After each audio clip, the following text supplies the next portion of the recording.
Hare Krishna, dear devotees, Dandavat Pranam to all.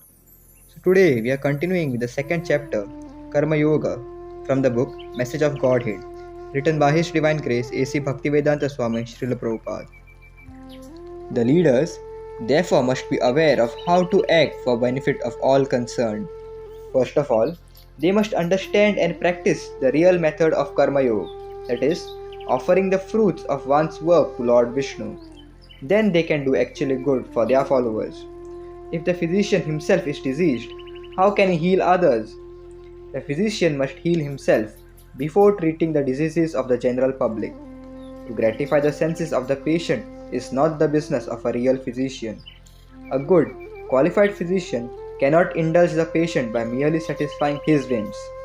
The physician must therefore prescribe the real medicine, whether it satisfies the patient's senses or not.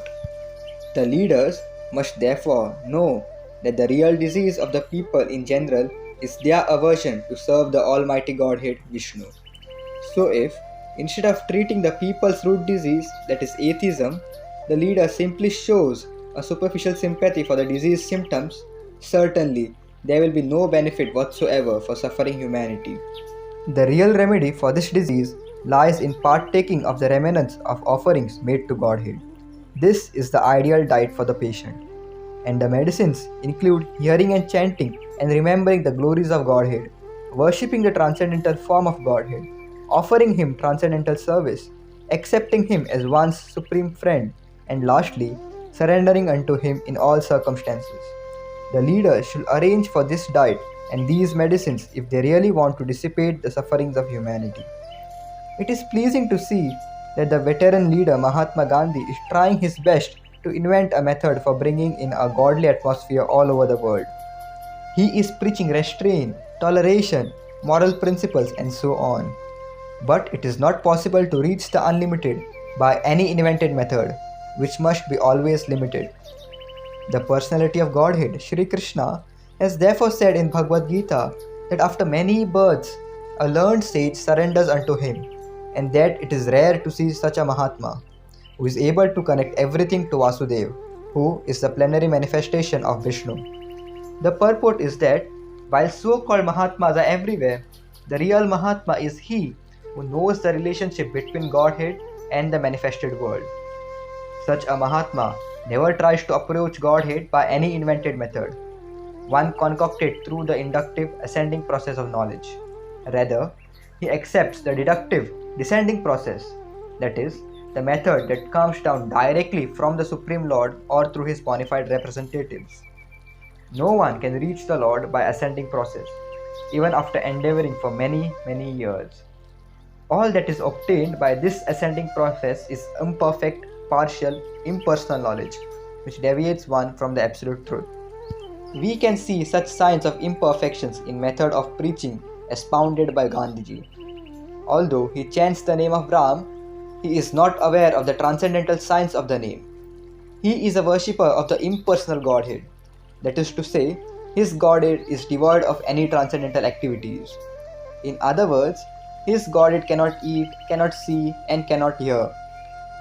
When the empiric philosopher tries to approach the absolute truth, he can reach only as far as the impersonal feature of Godhead, without knowing anything about the Lord's transcendental pastimes. When the absolute truth is not credited with having any transcendental senses or sensory activities, certainly he is thought to be powerless.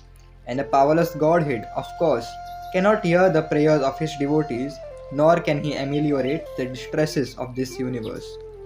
By the empiric process of philosophical research, one can possibly distinguish the metaphysical subjects from the physical objects. But unless the seekers of truth can reach the personal feature of absolute truth, he gains only dry, impersonal knowledge of him, without any transcendental profit. It is therefore necessary that leaders like Gandhi establish themselves on the transcendental footing of the personal feature of the absolute truth, known as Vishnu, the all-pervading Godhead, and arrange for his transcendental service via Karma Yoga. In this way, they can do good for the people in general. Most people are extremely busy in the affairs of the material body and mind. Those in the lower stages of such mundane activities can very rarely understand the activities of the spiritual plane. These people are generally baffled because their various acts of sin and virtue are directed merely towards ameliorating the distresses and enhancing the happiness of this temporary body and mind through such behavior as eating, sleeping, defending, and gratifying the senses. The material scientists, the modern quasi-priests who invoke such material activities, invent many objects to gratify the material senses, including the eyes, ears, nose, and the tongue, and ultimately the mind. And in this way, the scientists create a field of unnecessary competition for enhancement of material happiness, which leads the whole world into the whirlpool of uncalled for clashes.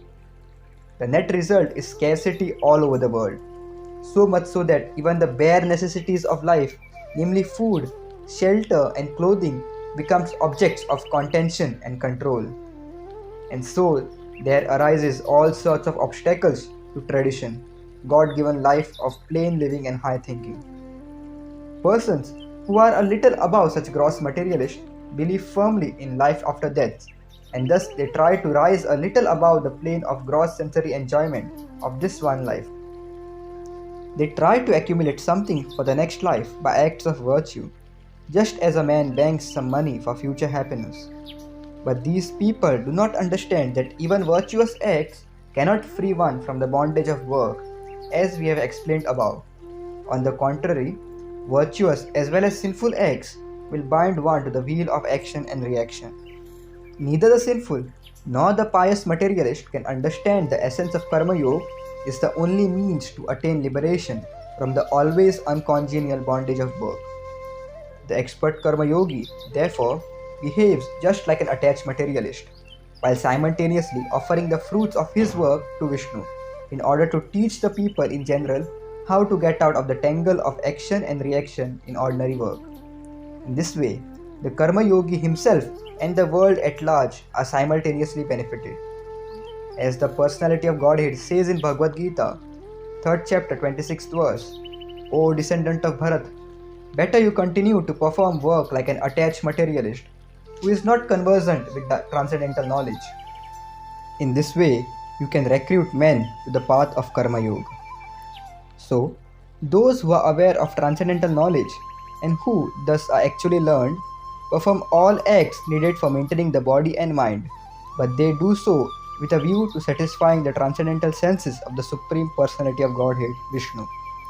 Ordinary men regard these learned transcendentalists as common workers, but in fact, the transcendentalists are not workers for mundane benefit, they are Karma Yogis, or workers for transcendental results.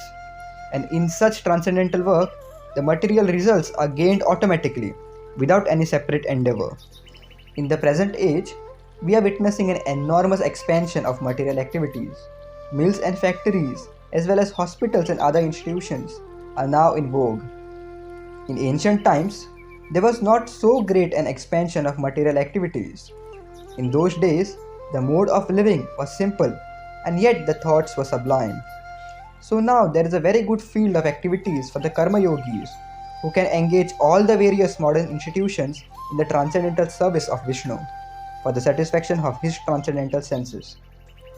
It is imperative, therefore, that a temple of Vishnu be installed in all the aforementioned institutions, and in individual homes also, for the same purpose, that is, worshipping the absolute Godhead in the same spirit of work of Karma Yoga as was maintained by the sages of ancient times.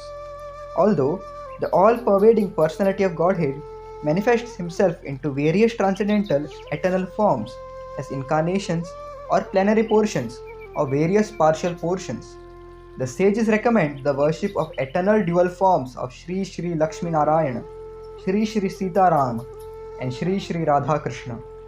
Therefore, it is desired most earnestly that the proprietors and managers of big mills, factories, hospitals, universities, hotels, and various other institutions install a temple for worshipping any of these transcendental forms of Vishnu. This will transform all the workers in these institutions into Karma Yogis.